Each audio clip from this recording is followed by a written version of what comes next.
오늘 저희에게 주시는 하나님 말씀은 구약성경 사무엘하 18장 32절과 33절 2절의 말씀입니다. 오이코스 성경 통독은 사무엘하 18장부터 21장까지입니다. 그 중에서 저희는 사무엘하 18장 32절과 33절 2절의 말씀을 한 목소리로 합독하겠습니다. 왕이 굿스 사람에게 묻되 젊은 압살롬은 잘 있느냐? 굿스 사람이 대답하되 내 주 왕의 원수와 일어나서 왕을 대적하는 자들은 다 그 청년과 같이 되기를 원하나이다 하니 왕의 마음이 심히 아파 문 위층으로 올라가서 우리라 그가 올라갈 때에 말하기를 내 아들 압살롬아 내 아들 압살롬아 차라리 내가 너를 대신하여 죽었다면 압살롬 내 아들아 하였더라. 아멘.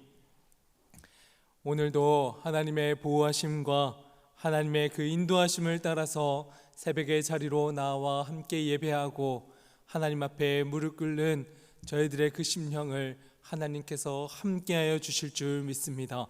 어느 자리에 있다 할지라도 여호와 하나님께서 함께하십니다 하는 그 믿음을 가지고 항상 주님과 동행하는 그러한 삶을 살아내시는 우리 영락의 모든 성도님들 되시기를 주님의 이름으로 간절히 축원합니다. 어제까지 저희는 사무엘하 17장까지 오이코스 성경 통독 말씀을 읽었습니다. 다윗이 광야를 향해서 자진해서 나아가는 그 모습을 통해 저는 이렇게 한 줄을 적어봤습니다. 다윗은 과거의 죄악된 행적과 현재의 힘겨운 시간들을 되짚으면서 하나님께로 돌아가는 시간 앞에 있다. 바둑을 둘 때 앞으로 더 나은 한 수를 두기 위해서 자신이 두었던 돌을 복귀한다 하는 부분을 잘 알 겁니다. 하나님 앞에서 어떠한 실수가 있었고 하나님 앞에서 어떠한 패착, 잘못된 결정, 잘못된 그런 선택을 했는지 돌아보는 그 시간이 15장부터 17장까지라 그렇게 말할 수 있습니다. 특히 16장에는 대표적으로 두 가지 사건을 크게 볼 수 있습니다. 첫 번째는 도망치는 다윗을 향해서 돌을 던지는 시므이의 저주입니다. 두 번째는 아이도벨의 그 계략에 빠져서 압살롬이 만행을 저지르는 사건입니다.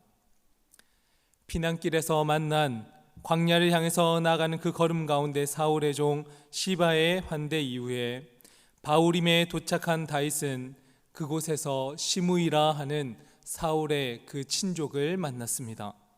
그곳에서 다윗은 시므이로부터 피 흘린 자여 사악한 자여 가거라 하는 그러한 격렬한 저주의 소리를 듣게 됩니다.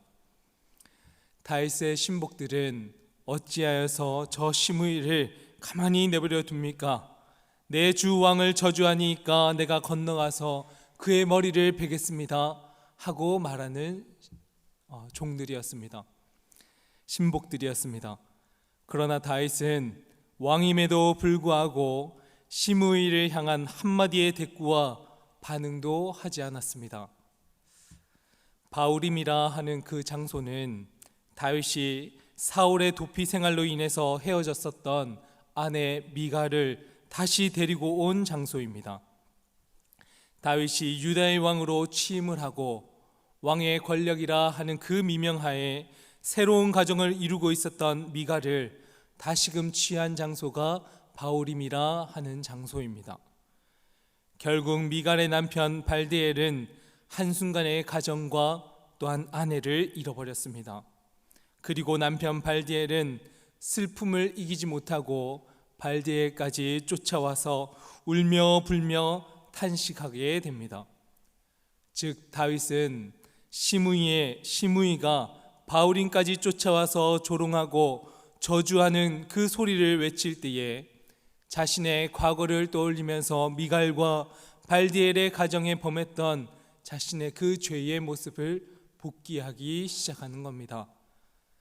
뿐만 아니라 아이도벨의 그 계략에 의해서 압살롬은 아버지의 후궁들을 백주대낮에 백성들이 다 지켜보고 있는 그 가운데에 죄를 범했습니다. 이 또한 다윗이 과거 밧세바를 범할 때의 모습을 똑같이 연상케 하면서 하나님 앞에서의 그 죄악을 자신의 모습을 돌아보는 것입니다. 이렇게 하나님께서는 다윗의 그 광야길을 통해서 바둑판을 복귀하듯이 다윗이 저지른 죄의 현장과 악행들을 하나도 놓지 않으시고 하나씩 뿌리 뽑는 하나님이십니다. 오늘 18장 말씀을 통해서는 다윗의 그 죄에 대한 징계가 마무리되어지는 모습을 담고 있습니다. 압살롬과 이스라엘 백성들은 길르앗 땅에 진을 쳤습니다.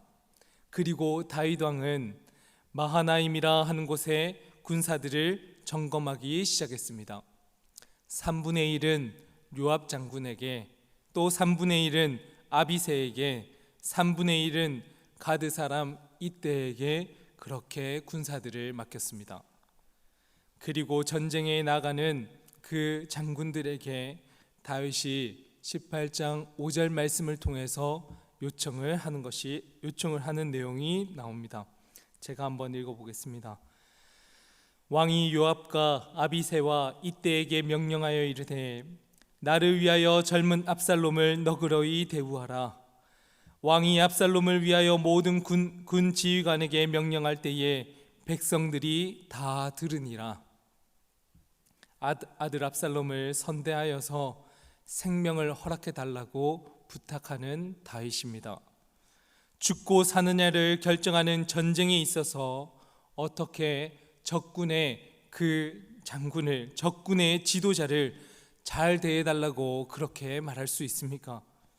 한 나라의 왕으로서 국가의 안정과 백성들의 그 안위를 생각할 때면 말도 안 되는 어림없는 소리입니다. 하지만 한 아들의 아버지로서의 마음과 감정으로서는 적장애의 생명에 대해서 부탁할 수밖에 없는 다윗이라 하는 겁니다. 하지만 중요한 것은 장군 요압은 다윗 왕의 그 청을 귀담아 듣지 않았습니다. 요압은 겉으로는 다윗을 위해서 목숨을 다하고 죽도록 충성한 장군처럼 보이지만 마음 깊은 곳에서는 하나님에 대한 사랑과 아들 압살롬을 선대해 주기를 바라는 아버지의 마음을 느끼지 못하는 사람이었다 하는 것을 저희가 알 수 있습니다. 9절 말씀을 따라서 보시면 압살롬이 다윗의 부하들과 마주치니라. 압살롬이 노새를 탔는데 그 노새가 큰 상수리나무 번성한 가지 아래로 지날 때에 압살롬의 머리가 그 상수리나무에 걸림에 그가 공중과 그 땅 사이에 달리고 그가 탔던 노새는 그 아래로 빠져나간지라. 에브라임 숲속에서 전쟁은 이루어졌고 압살롬과 이스라엘 백성들은 크게 패하여서 2만 명이나 하는 많은 그러한 군사들이 죽음에 이르렀습니다. 그리고 전투 중에 압살롬 또한 상수리 나무의 머리채가 휘감기는 바람에 산채로 매달리게 되었습니다. 만약 요압 장군이 다윗의 부탁을 귀 기울여서 듣고 아버지 다윗의 심정으로 압살롬을 바라볼 수 있는 그러한 사람이었다면 요압은 압살롬을 산채로 메어다가 다윗 왕에게 그렇게 데리고 갔을 겁니다. 그러나 요압은 살아있는 압살롬의 심장에 창을 꽂았습니다. 그리고는 장사를 지내 죽이는커녕 큰 구덩이에 던져버리고 그것에 돌로 돌단을 쌓았습니다. 즉 가장 가까운 곳에서 다윗과 늘 함께하였고 다윗의 명령에 있어서는 늘 충성했던 그러한 사람이라 생각이 들지만 사실 다윗 왕을 사랑하는 사람이 아니었다 하는 사실입니다. 나라를 위해 충성을 다하고 목숨을 다해 전쟁을 치러냈다 하지만 아무렇지도 않게 압살롬의 심장에 창을 꼽는 모습, 숲속 구덩이에 압살롬을 던져버리고 돌무더기를 만드는 그 행태를 바라보면 압살롬은 자신의 야욕과 군사적 지위만을 위해서 정의의 칼날만을 휘둘렀을 뿐이지 다윗 왕을 진정으로 사랑하는 충신은 아니었다 하는 사실입니다. 그렇게 압살롬의 죽음과 전쟁의 소식을 다윗에게 전하게 됩니다. 31절 말씀을 보시면 구스 사람이 이르러 말하되 내 주 왕께 아랠 소식이 있나이다. 여호와께서 오늘 왕을 대적하던 모든 원수를 갚으셨나이다 하니, 다윗은 왕으로서 전쟁의 승패가 어떻게 되었을지 가장 중요해야 합니다. 그런데 다윗은 아버지로서 아들 압살롬의 소식이 더 궁금한 겁니다. 서두에서도 말씀드린 것 같이 다윗은 자신이 지은 죄의 대가를 하나하나 받아들였습니다. 시므이의 비방과 압살롬의 악행들을 지켜보면서도 모든 것이 내가 저지른 그 죄의 뿌리에서부터 시작되었음을 인식하고 하나님의 징계를 겸허하게 받아들이는 그러한 다윗이었습니다. 즉 다윗은 전쟁에 대한 승패에 대한 결과마저도 온전히 하나님께 내어드리고, 그리고 하나님께서 용서해 주신다면 아들 압살롬을 살려주시기를 간절히 애원하는 아버지의 심정으로 전쟁을 바라보았고 기도하고 있는 다윗입니다. 그러나 젊은 압살롬은 잘 있느냐 하는 다윗의 그 물음 앞에 32절 말씀을 통해서 돌아오는 대답은 이러합니다. 구스 사람이 대답하되 내 주 왕의 원수와 일어나서 왕을 대적하는 자들은 다 그 청년과 같이 되기를 원하나이다. 직접적으로 다윗 왕에게 압살롬이 죽었습니다. 압살롬이 창에 산채로 그렇게 찔려서 죽었습니다. 그렇게 말하지 않았습니다. 구스 사람은 다윗 왕의 그 심정을 이해하고 아버지의 마음으로서 요청하고 청했었던 그 마음이 어떠한지 헤아리며 다윗에게 말하는 모습을 볼 수 있습니다.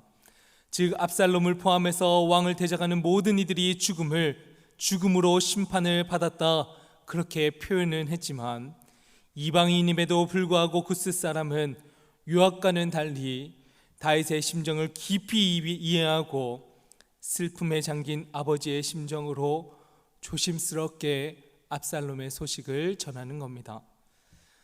33절의 말씀은 다윗왕의 심정으로 한 목소리로 같이 한번 읽어보겠습니다. 33절의 말씀을 같이 읽겠습니다. 왕의 마음이 심히 아파 문 위층으로 올라가서 우니라. 그가 올라갈 때에 말하기를 내 아들 압살롬아, 내 아들 압살롬아, 차라리 내가 너를 대신하여 죽었다면 압살롬 내 아들아 하였더라. 반역을 꿈꾸고 아버지의 등에 칼을 꼽는 아들이라 할지라도 아버지의 마음은 아들이 살아서 다시 돌아오기만을, 아니 돌아오지 않는다 할지라도 살아만 있기를 그렇게 바랬던 다윗입니다. 하지만 아무리 사랑한다 하지만 결국 죄의 종착은 죽음밖에는 없다 하는 것을 깨닫는 다윗입니다. 내 아들아, 내 아들 압살롬아, 그렇게 다섯 번씩이나 부르짖고 또 부르짖어도 죄의 결과는 바뀌지 않는다 하는 것을 다윗은 깨닫습니다. 아무리 다윗이 내가 대신하여서 죽었더라면 하고 한탄을 하고 있지만 죄인으로서, 유한한 인간으로서 그 누구의 죽음도 대신할 수는 없는 겁니다. 다윗이 내가 대신 죽었더라면 하는 이 문장을 읽으면서는 저희는 단연 예수 그리스도를 떠올릴 수밖에 없습니다. 유한하고 죄에 대해서는 늘 쓰러지고 낭망하는 저희들인데 누가 누구의 죄를 대신하여서 죽을 수 있겠습니까? 그러나 우리 죄를 사하기 위해서 대신 십자가에 달려 죽으신 예수 그리스도께서는 3일 만에 부활하셔서 잠자는 자들의 첫 열매가 되셨다. 그렇게 말씀합니다. 고린도전서 15장 20절에는 그러나 이제 그리스도께서 죽은 자 가운데서 다시 살아나사 잠자는 자들의 첫 열매가 되셨도다. 로마서 6장 6절에는 우리가 알거니와 우리의 옛사람이 예수와 함께 십자가에 못 박힌 것은 죄의 몸이 죽어 다시는 우리가 죄에게 종노릇하지 아니하려 함이니 이는 죽은 자가 죄에서 벗어나 의롭다 하심을 얻었음이라. 아멘. 우리는 늘 하나님 앞에 사랑합니다. 저희는 주님께서 늘 저희와 함께 하십니다 하는 그 막연한 믿음으로 주님과 동행하며 삶을 살아가고 있다, 그렇게 여길 때가 많습니다. 그렇게 죄를 덮고 이러한 부분은 주님께서 용서해 주시리라, 그러한 마음으로 요압왕과 같이 다윗의 주위를 맴돌고 있는 모습으로 그렇게 인생을 살아갈 때도 많습니다. 그런데 오늘 18장에 있는 말씀을 쭉 읽어가면서 진짜 다윗을 사랑했었던 사람은 이방 사람, 구스 사람이었다 하는 것을 저희가 보게 됩니다. 저희들도 하나님의 그 주임한 맴돌며 예수 그리스도께서 우리를 사랑해 주셨다 하는 그 구원에 대한 감격을 가지고 있다 하는 그 마음만 가지고 죄에 대해서 간과하고 은근슬쩍 넘어가는 그러한 인생을 살고 있지는 않은지 스스로를 오늘 또 다시금 점검하면서 살아가기를 소망하고, 주님 앞에 나와서 죄를 자복하고 하나님과 그럼에도 불구하고 동행하며 살아가겠습니다. 그리고 내 속에 있는 죄가들을 다 주님 앞에 십자가 앞에 내어놓겠습니다 하는 그 믿음을 가지고 온전한 삶을 살아낼 수 있기를 간절히 소망합니다. 그러한 삶을 다짐하는 우리 영락의 모든 성도님들과 또 영상으로 예배드리시는 성도님들 다 되실 수 있기를 주님의 이름으로 간절히 축원합니다. 함께 기도하겠습니다. 다윗의 광야 여정과 아들 압살롬의 죽음의 시련을 통해서 죄에 대해 간과하지 않으시는 하나님을 깨닫습니다. 한 걸음 더 나아가 말씀을 통해 예수 그리스도의 십자가 사랑과 부활의 은혜를 기억하게 하시니 감사를 드립니다. 여호와 하나님께서 사랑으로 다 덮어주시리라 하는 막연한 소망으로 세상을 살지 않게 하시고, 비록 작은 죄라 할지라도 온전히 돌이키고 하나님 앞에 회개하는 삶을 살아가는 성도가 되게 하여 주시옵소서.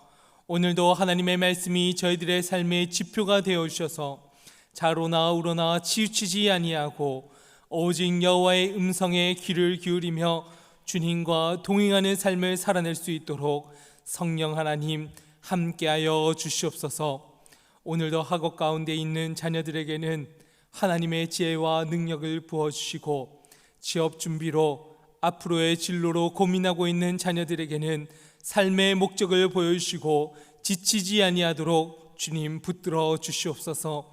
궁복무중인 자녀들은 나라를 위해 헌신하는 마음을 깨닫고 열심과 충심으로 나라를 지켜가도록 용기를 더하여 주시옵소서. 자라나는 모든 세대들이 하나님의 복음이 삶 가운데 깃들여 세속적 가치 위에 휩쓸리지 아니하고 믿음의 길을 걸어갈 수 있도록 성령님 도와주시옵소서. 오늘도 주님께서 저희들의 삶을 인도하여 주심을 믿사오며 감사드리며 예수님 이름으로 기도합니다. 아멘.